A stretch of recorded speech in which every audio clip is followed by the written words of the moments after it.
찌그락바그락 소리가 날 필요가 없었죠. 어마어마한 권력형 비리인 것처럼 됐었잖아요. 또 검찰의 수사 방식 과연 정당했는가, 과한 부분은 없었는가.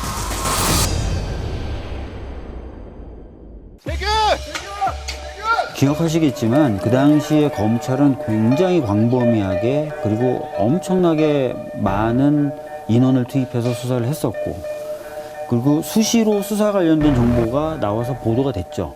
단독이라는 이름, 속보란 이름, 긴급이라는 이름으로 했던 보도들, 어마어마한 권력이 개입된 어마어마한 권력형 게이트인 것처럼 보도되고. 언론인 여러분께도 감사합니다. 고맙습니다. 근데 지금 최종적으로 남아서 판결 결과가 나오고 있는 사건들은 어떤 것인지 볼 필요가 있습니다. 표창장을 위조했다? 아들과 딸의 인턴 경력이 허위 또는 과장됐다는 거예요. 대부분 조국 장관이 권력에 있지 않았을 때 일이고, 즉 권력형 비리가 아니고 권력형 부정부패가 아니고, 그렇지 않습니까? 뭐 잘못이 없다 이런 얘기가 아니에요. 근데 이제 최근에 법원에서 보면은 일련의 판결들이 유죄 판결이 나오고 했었어요. 예를 들면 그것이- 표창장 문제라든가 인턴 문제라든가 하는 것에 대한 법원의 판결에 대해서는 존중하시는 입장인 건가요?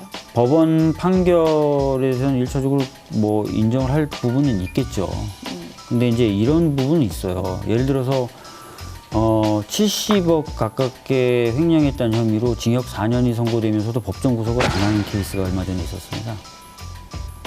근데 정경심 교수 같은 경우는 바로 법정 구속을 했죠.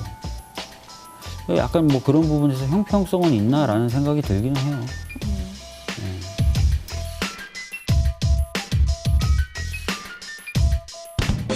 질문지에 없는 조국 장관 얘기도 물어보시고. 질문지 없었나요? 있는 줄 알았어요. 근데 아무튼 워낙 막 일도 많이 하시고 또 워커홀릭이라 그러고. 초선 때는 굉장히 법안도 많이 발의했었고요. 최근에 후배 의원들 몇 명이 저를 찾아서 막 불만을 토로하더라고요. 그래서 왜 그러냐 그랬더니 자기가 발의하려고 하면 다 박주민 의원이 예전에 해놨던 거래요. 그래서 다 찜을 해놓은 거예요? 그래서 저는 뭐 그냥 알아서 편하게 발의하라고. 법안 발의도 어마어마하게 하셨는데 제일 그래도 내가 이건 뿌듯하다. 제가 제 이름으로 대표 발의는 하지 않았지만 협상하고 문안을 만든 건 공수처법, 사회적 참사 진상규명위원회를 만드는 법, 중대재해처벌법도 사실 그런 법 중에 하나였고요. 아동학대의 원인 중에 하나라고 지목됐었던 게 민법의 자식에 대한 징계 조항이었는데 그거 삭제하는 것도 제가 좀 이번에 통과시켰고. 최근에 문제가 최근에, 됐었죠. 예. 네. 그런 것들이 기억이 납니다. 그러니까. 아 근데 이쯤에서 제가 같이 오신 보좌관님께 질문 하나 드려도 되나요? 원래 상사가 부지런하면 같이 일하는 직원들이 괴롭다는 말이 있잖아요. 그래서 그거 어떠세요? 같이 일하시기? 엄청 피곤하지 않으세요? 저 없는 자리에서 여쭤보시지?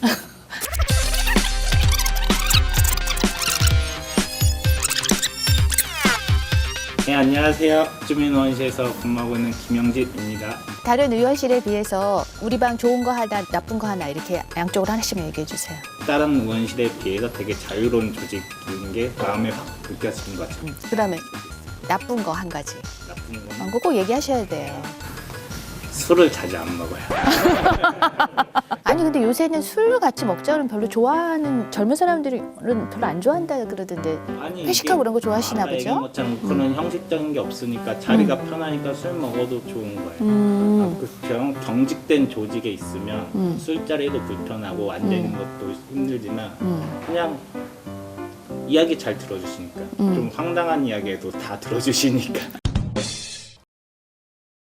근데 왜 박주민 의원님이 이런 법안까지 내셨지? 하는 것도 있더라고요. 제가 보기에는. 네. 그게 타투하고 문신을 합법화하는 문신사법을 또 발의를 하셨던데 문신 자체가 불법이라는 게 아니라요. 문신을 의사만 해야 된다는 거예요. 현재 그렇게 돼 판례가. 있죠. 예. 네.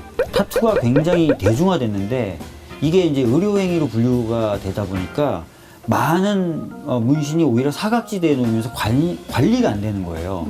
뭐 위생상이라든지 그럴 수 보건상. 있죠. 예. 네. 혹시 박주민 의원님은 안 해봐야 했어요. 하겠다는 아니 그런 생각을 혹시 하신 적은 없으신지? 저는 사실 타투에 대한 관심이 많습니다. 그래서 연수 다닐 때 제가 나름 몸짱이었어요.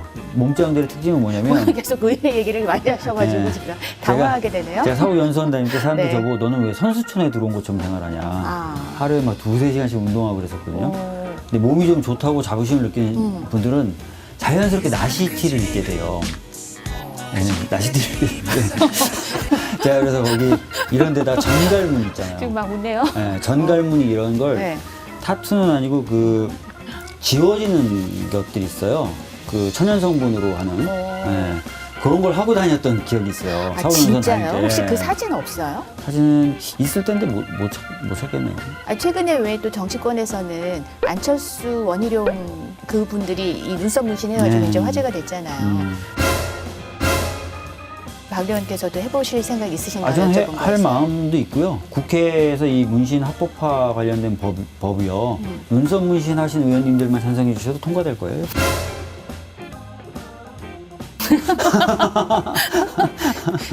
근데 그분들도 어떻게 생각하면은 의사한테 하셨는지 안 하셨는지는 모르는 안 거예요. 하셨겠죠. 그렇죠? 그리고 그 후원금 부분에서도 네. 굉장히 많이 거두시는 의원으로 유명하시잖아요. 제가 그냥 없어 보인대요. 뭔가 도와주고 싶은 비주얼이라고 그렇게 얘기하시는 분도 있고요.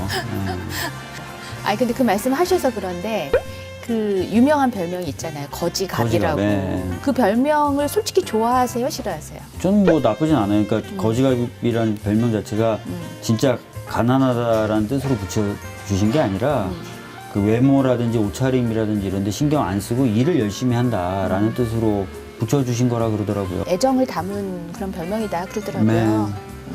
그리고 아무 데서나 자고 싶어서 저도 자는 건 아니고요. 잠이 그 부족해서. 예전에 변호사 할 때는 거리에서 농성해야 될 때가 굉장히 많았고요. 야당 시절에도 노숙을 하거나 그런 식으로 농성을 해야 될 일이 많았었습니다. 그래서 그런 거고요. 건강 상태에 대해서 걱정하시는 분들이 많아요. 최근에 살도 많이 빠지고 그 다음에 이제 맨날 피곤해 보이니까. 근데 건강은 괜찮습니다. 특별하게 문제는 없어요.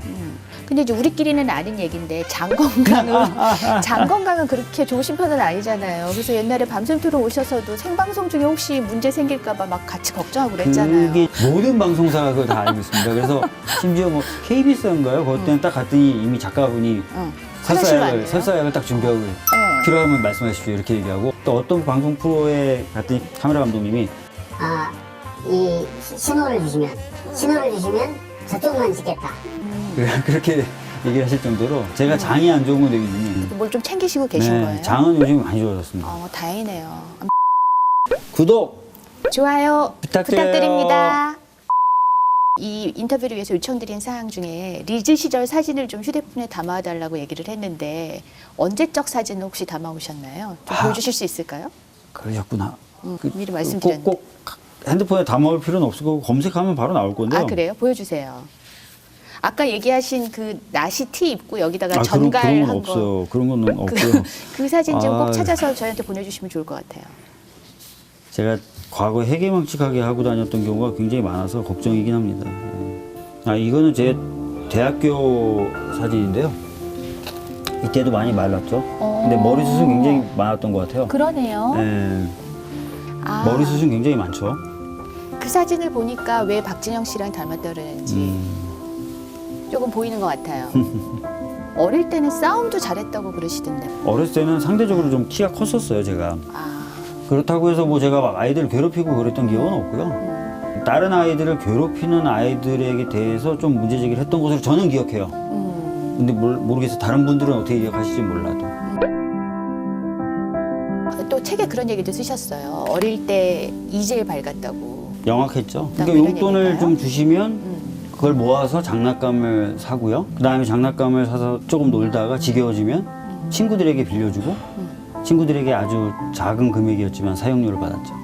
그래서 그 돈을 또 모아서 또 장난감을 사고. 그럼 장난감 빌려줄 수 있는 개수가 늘어나잖아요. 네. 그러면 이제 저한테 들어온 수입도 많아지고. 아니 그게 몇 학년 때 그렇게 했다는 거예요? 국민학교 들어가기 전에요.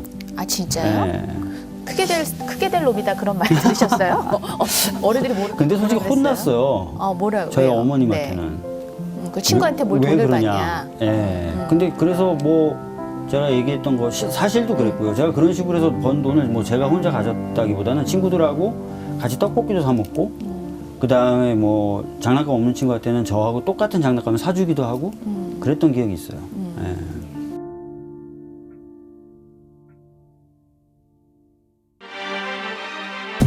그날 그날 이제 마침 또 백남기 어르신이 제가 그때 물대포 맞았던 장소 인근에서 돌아가셨어요. 그러니까 내가 제대로 뭔가 하려고 그러면 국회의원이 돼야 되겠다. 근데 그때는 세월호라는 얘기를 꺼내는 게 굉장히 힘들었었어요. 여당이 싹쓸이 한다는 세월호, 저는 이거 나는 세월호를 라는 걸 표기하는 걸 포기할 수 없다.